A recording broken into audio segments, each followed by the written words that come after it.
Do you have a talent you just can't explain? Maybe a talent people wouldn't expect out of you? I have one. Probably only one. I'm really good with women? I always have been. It's not a talent I really care for. But loneliness does scare me, so at least I'll know I'll always have some company. My biggest fear is dying alone, which spurred my decision to move to the city. It might seem unnecessary, but I feel safer in denser populations. Odd things happen in the open vacancy of the countryside. Now that I'm talking about this, it reminds me of the time I realized I was good with girls. I don't know if all middle schools are like this, but us boys at Evert Middle School had trouble understanding the increasingly distant and alien girls. Until Courtney invited me to a slumber party with some of her girlfriends to marathon Sailor Moon VHS tapes that she ordered on the burgeoning website eBay. I started to understand. I could slip into both worlds. I was a dude, right? Like, with a penis, and for some strange reason it was totally kosher for me to hang out with these girls in their pajamas. Well, of course I was up for it. It was just middle school, but I got some sort of excitement from the idea that I'd be around so many vulnerable girls I found attractive, and they'd totally girl out and do girl things in my presence. Something felt taboo and good about it, like I cheated some sort of system. And boy, did they girl out. The party started pretty late for middle school, around 8 p.m. The girls took their turns getting into their PJs in the bathroom while we watched grainy, used, stale tapes of Sailor Moon. My God, the idea of nude girls my age gave me quite the middle school erection. The kind of erection you're disappointed in yourself for.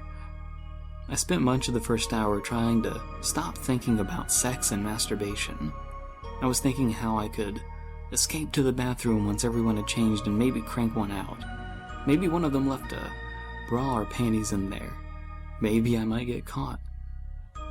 And Courtney's older, awkward sister, Vanessa, kept walking by us in the living room, almost like she wanted to join us. She kept looking at me, which made me feel like I was hot. In retrospect, I think she was just curious as to how a boy made it into a slumber party of very girly girls. Did I mention, these weren't geeky girls that watched Sailor Moon, although Everett had them too. These were girls that dressed in all pink and had blonde hair. That might paint a more accurate picture. I made it into that circle with no effort. Despite needing to hide my diamond hardcock, I was having a great time. All the girls were ogling tuxedo masks, but with a selection of girls in the show, they became curious as to which Sailor Scout was my type. I went with Sailor Mars, not because it was true, obviously Sailor Mercury, but Vanessa reminded me of Sailor Mars. Tall and thin with black hair, traditional and practical. She was wearing some sort of long nightgown that seemed like it was from a different century. I wondered if she was nude under it. Of course she was. Me mentioning Sailor Mars stopped Vanessa in her tracks being trying to act like she was looking for something so she could stay around the living room as much as possible. Vanessa said Sailor Mars was her favorite as well. It came to light that the tapes were actually bought by high schooler Vanessa, who was a bit ashamed that she liked Sailor Moon. I found this out as Courtney told Vanessa she couldn't hang around with us. All the girls had some sort of unspoken hostility to this older, non-preppy girl. But Vanessa found a way to convince Courtney that she should stay. A whole unopened bottle of Captain Morgan's spiced rum covered in a light coat of dust, as if it had been forgotten in the basement somewhere when a party was smaller than expected. Suddenly, Courtney took a liking to her sister.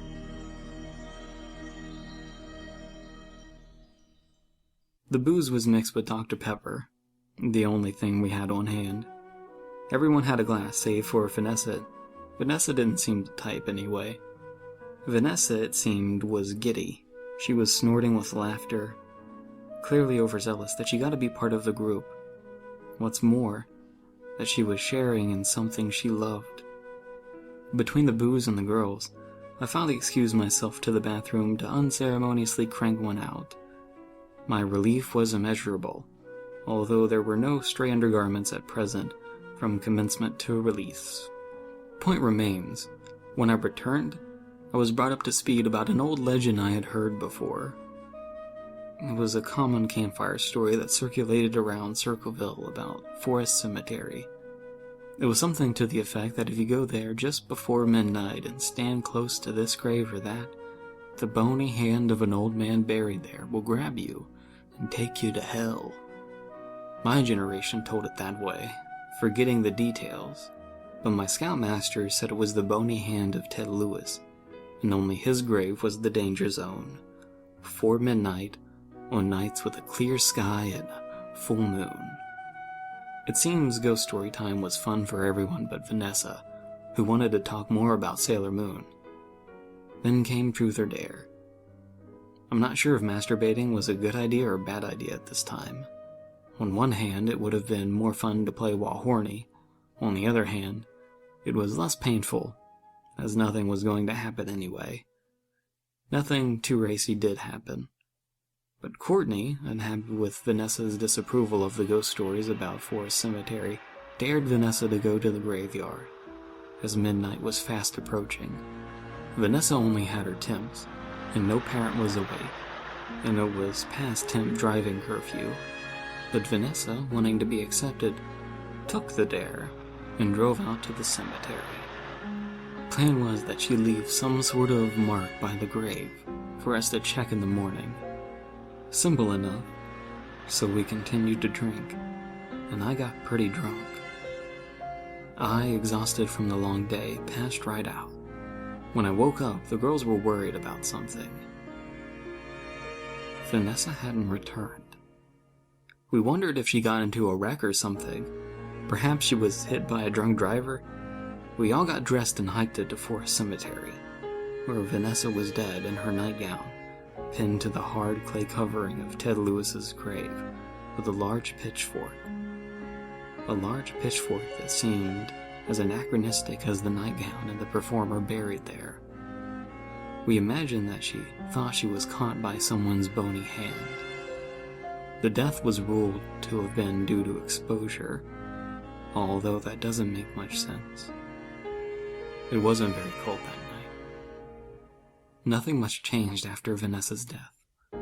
Those girls continued to like me. Courtney's family got over the death startlingly quickly. I'd say 4 months, if that. I was pretty shocked at how little anyone cared. The local news even sort of joked about the legend surrounding Forest Cemetery being true. It was sort of poetic in a dark way, I suppose. And that story about Ted Lewis continues to this day. He must really have a thing for entertainment, even when dead.